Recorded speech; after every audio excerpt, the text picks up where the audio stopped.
The Florida Gators are once again getting active in the transfer portal. Kofi Asare, you are a Florida Gator.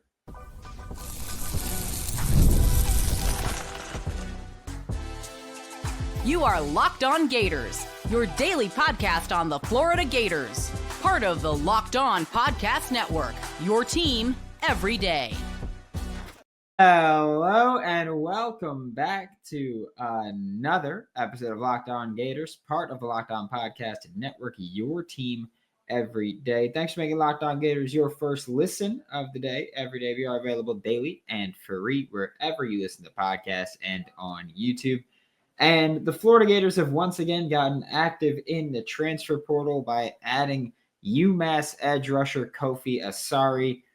And when we look at good transfer portal additions, you know how we do it. It's proven production at their previous spot or finish their first year in college. And I just realized I never even introduced myself. I am Brandon Olsen. Find me on Twitter at WNS_Brandon. I'm your host of Locked On Gators every day.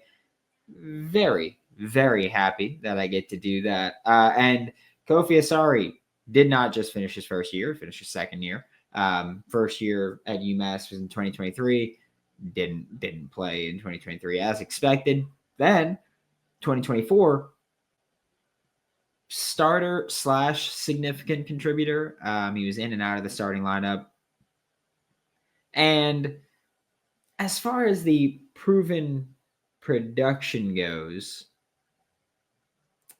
not really, right? Not really. You look at, if you like to look at PFF, and you look at his best games, though, and he had a sack against Liberty, which was their final game. One of their final games of the season.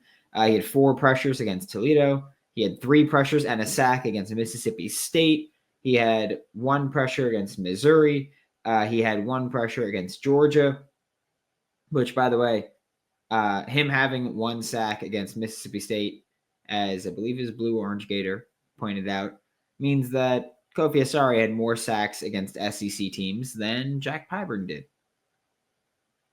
Just saying. UMass was also in a really weird spot where their schedule was more difficult than I think many people anticipated. Liberty's obviously pretty good group of 5 team. Toledo was pretty good group of 5 team when they played, because early in the year they were pretty good. Later in the year they really folded it. Mississippi State, SEC team. Missouri, SEC team. Georgia, SEC team. College football playoff team. And so Kofi Asare is not going to be thrown into the fire of never playing good competition, of not having film against good competition. He's played good competition, even though UMass, again, is generally considered a lesser program. He's played really good competition this year, and he's got plenty of film. Because it's also not just like, oh, he played 10 snaps, played 34 snaps against Mississippi State, 23 against Missouri, 30 against Georgia. He played significant snaps against these SEC programs. Also, his 4 pressures against Toledo came on just 15 pass rush reps. So, yeah, quite productive for someone who earlier in the year was rotating in more frequently. As far as, well, you have film against SEC teams for Kofi Asare. You do. My opinion, I don't think that his film was awesome.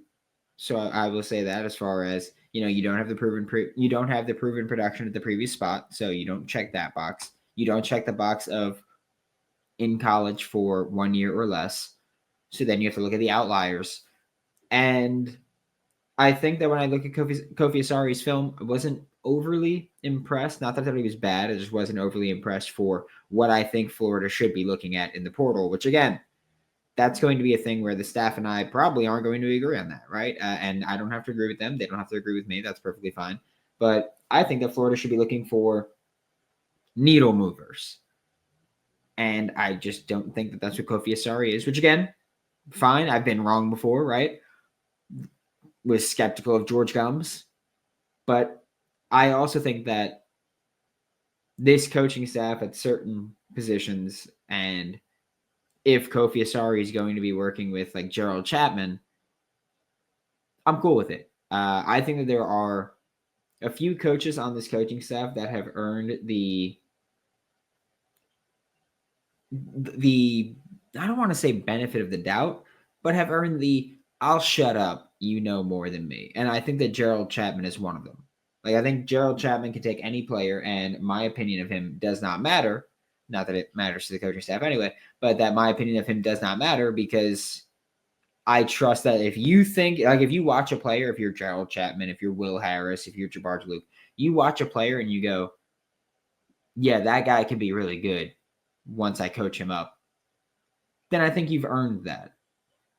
And so that's why I look at a Kofi Asare and I say, yeah, maybe your film doesn't look awesome for me, but if Gerald Chapman looks at you and says, hey, I can develop you into being a legitimate pass rusher the same way George Gums played edge his first year or his last year at Northern Illinois and then came to Florida, but he didn't even look that awesome at Northern Illinois. Like, he didn't look like an SEC contributor when he was at Northern Illinois. At least in my opinion, when I watched George Gums, I wasn't like, yeah, this guy's going to come in and play right away. But he did. He came in, he played right away. And also, he got significantly better. Against Northern Illinois, he was playing in the MAC. He rushed the passer 222 times, and he had 17 pressures. At Florida, playing the SEC, obviously, he rushed the passer 193 times and had 23 pressures. He had 6 more pressures on 30 less opportunities, playing at a higher level. They nailed that evaluation, right? Like, they did a great job there. Florida, sure, maybe I'm skeptical of George Gums, Kofi Asare when they're coming in the portal, but this coaching staff also has earned the right to sometimes just say, hey, shut the hell up. We did it. We added players. We will still look into the transfer portal for the Florida Gators. We'll talk about that when we get back with Locked On Gators.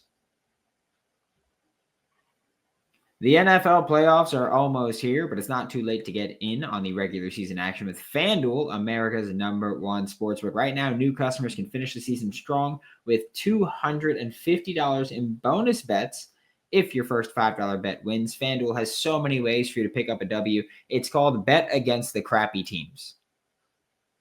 Plain and simple. Bet against the Giants. Bet against the Bears. Bet against, the Jaguars. Bet against, you could kind of bet against any team in the AFC South, if we're being honest. Just saying. Just visit FanDuel.com to join today. That's FanDuel.com for your chance at $250 in bonus bets. Make every moment more with FanDuel, an official sportsbook partner of the NFL. It's that time of year. The college football playoff is back, and with a newly expanded 12-team format, it got a bit brutal at certain times, right? Absolute blowout in the first round for a lot of teams. But it was still pretty fun to see Clemson and SMU get blown out. I know people love SMU, but guess what? ACC got bounced and dominated in every game. Like, yeah, Tennessee got dominated. But the SEC also had a blowout victory. So at least we can kind of cancel those out. TNT sports coverage of the college football playoff has been awesome, even through the blowouts. And you can go and watch the college football playoff presented by Allstate live on TNT, TrueTV, TBS, and Max. Thanks for making this bonus episode of Locked On Gators your first listen of the day every day. We are available daily and free wherever you listen to the podcast and on YouTube. And Kofi Asare, like I've said, I'm skeptical of the addition. That's not to say I don't think he's going to be good. It's just a thing that I'm skeptical of the film right now, but I do think this coaching staff has earned the right to say, shut the hell up. We're looking for what we're looking for. And it's also important to acknowledge that they're adding an experienced player in Kofi Asare at a position where they needed to upgrade, right?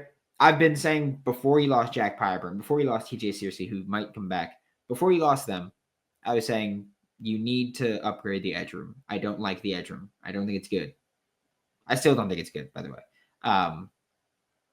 But the jack position, I don't think it's very good at rushing the passer.